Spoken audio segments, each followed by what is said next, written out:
Hello, everyone.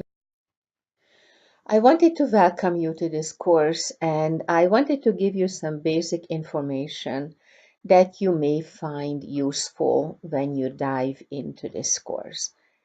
This course is a really multidisciplinary course. I cannot find any role or any discipline that would not participate for a smaller extent or a larger extent into this course.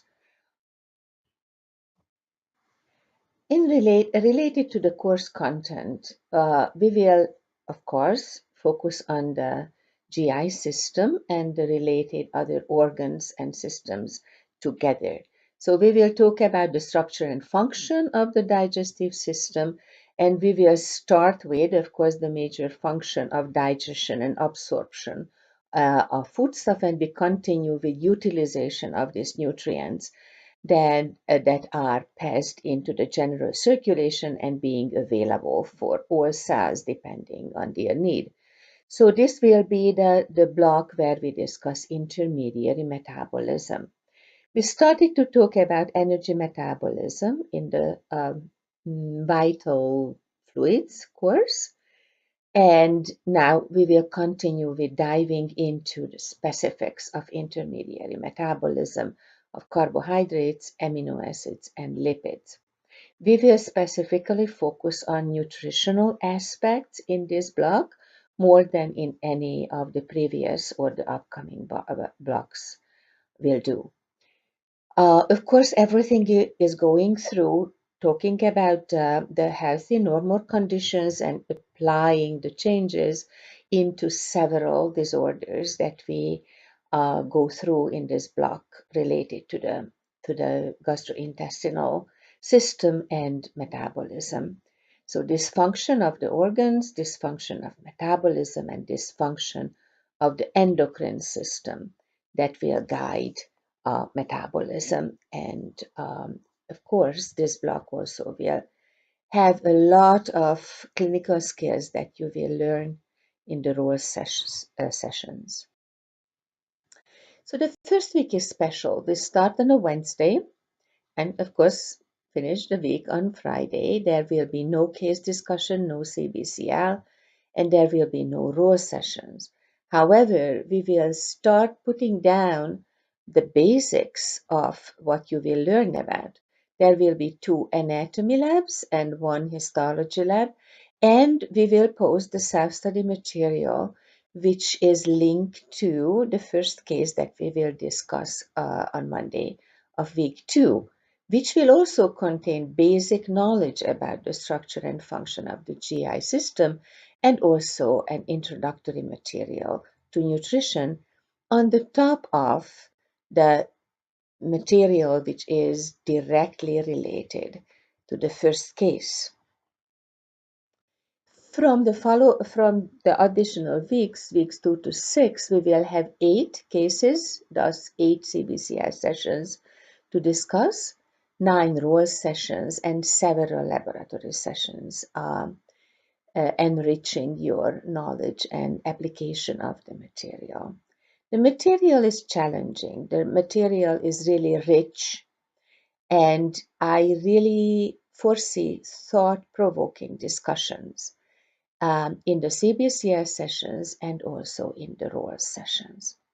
Please make note of it that spring break is between week 4 and week 5 of this course, and we try to actually have a balance between the first part before the spring break and the second part after the spring break of the course.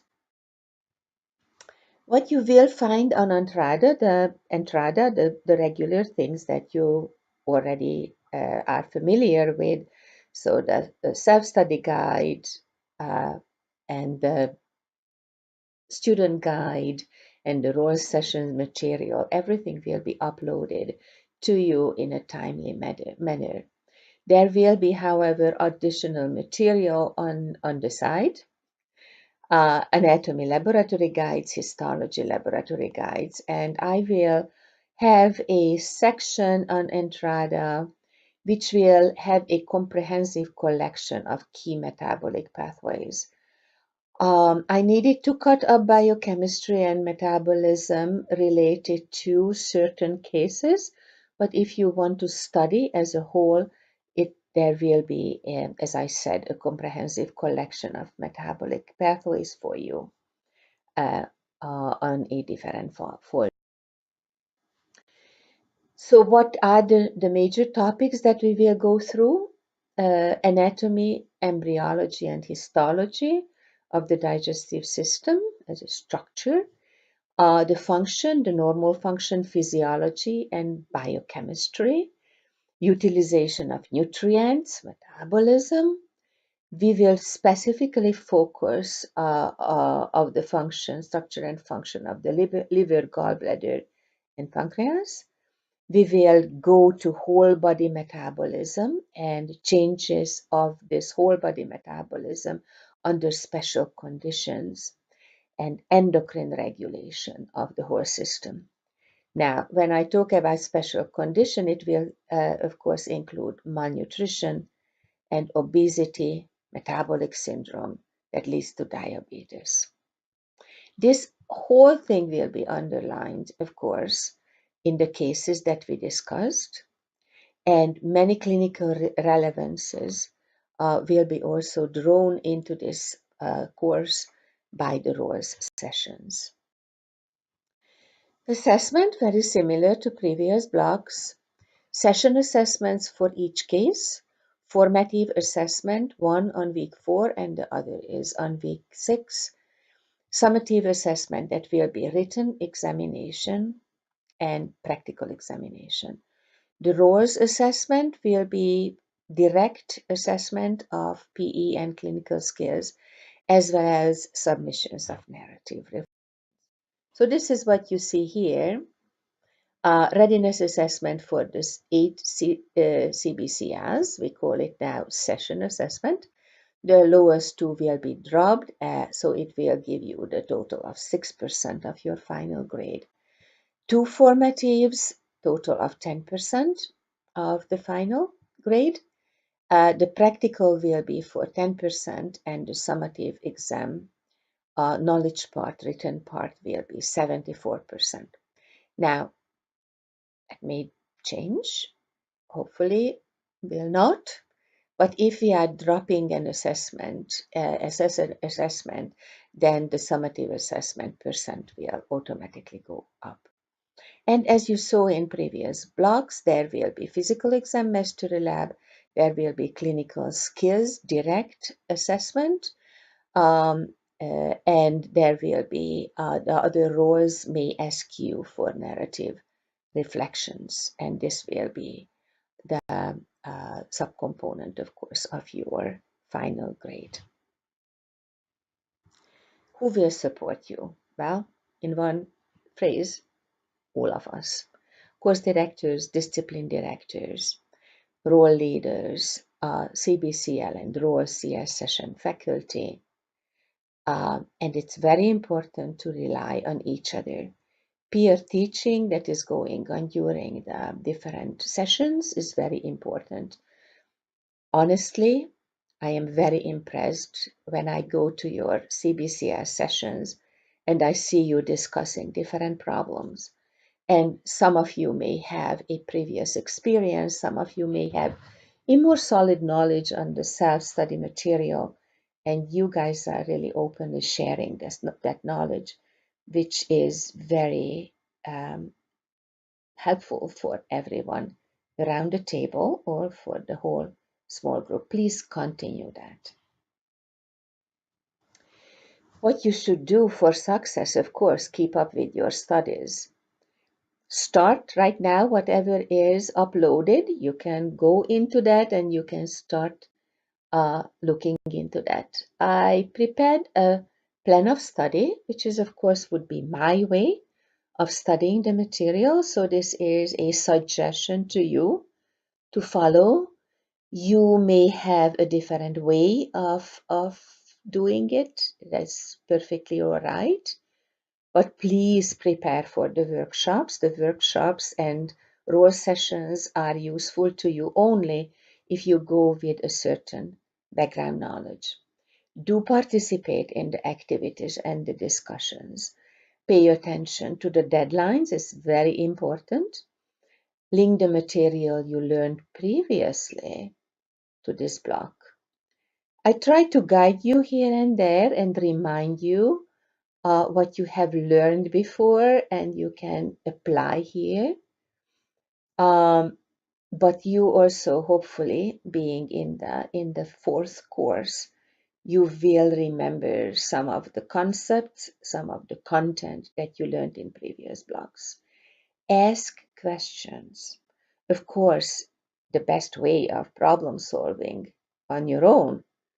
But when you are really stuck with something or you have a question because you are interested in deeper look in the material, please do ask questions. You are always welcome to drop emails to any of the teaching faculty. You are welcome to come to our offices, and you are welcome to ask questions during the sessions or when we have a review session for the formatives or the summative examinations. Give your feedback. You can give your feedback after every session. You can informally give your feedback by dropping a note. Or you can, definitely you should give your feedback at the end of the course. We rely on your opinion and we use the feedback to either promptly adjust something which is important for the course or prepare the material for the next iteration of the course. I wanted to tell you one thing which hopefully some of you will be interested in. That's my kind of special interest in biochemistry, of course, which is very much related to nutrition. We will focus on nutrition in this particular block, as I said, more than before or after this block. I am in contact with a Canadian organization for, I don't even remember, like 10 years or so. And I used to get copies of the Nutrition Guide for Clinician book from them. But luckily this year they moved to a website. So here is the web address to the Nutrition Guide for Clinicians. We have left over from the printed copies about 30 copies of this little book. So if you are interested, let me know and you can pick up a copy. First come, first served, of course, in OMSP.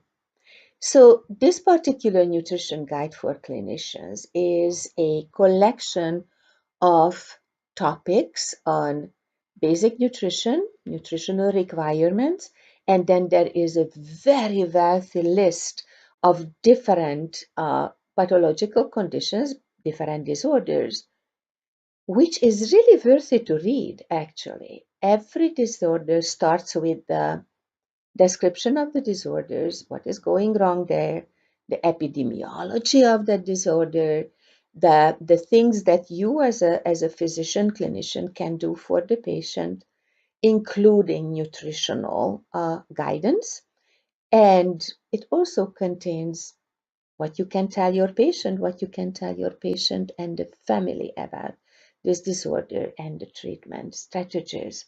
And there is always at the end of each chapter a list of literature. So if you are interested in nutrition, or if you are getting interested in nutrition and nutritional therapies, please come pick up a book, but definitely go to the website and explore the website. Just for the start, if you have a little time now, you can go to that link, you can see what is going on, 10 minutes, 15 minutes, and at least you will have a basic understanding of what is this website and information about. You can read when we go to different disorders.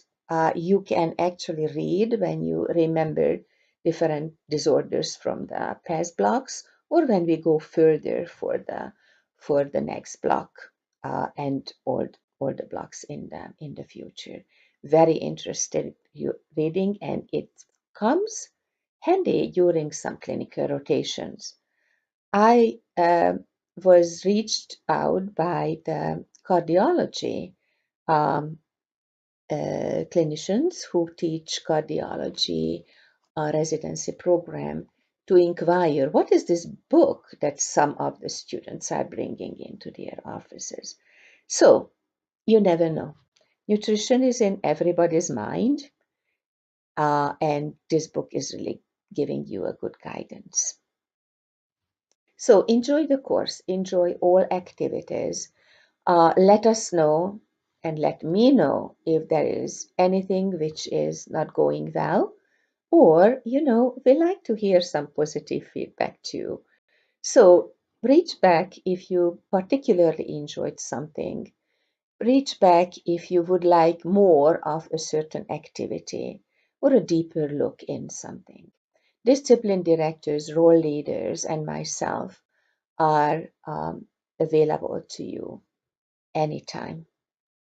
I am really looking forward to working more with you in this particular block. Enjoy.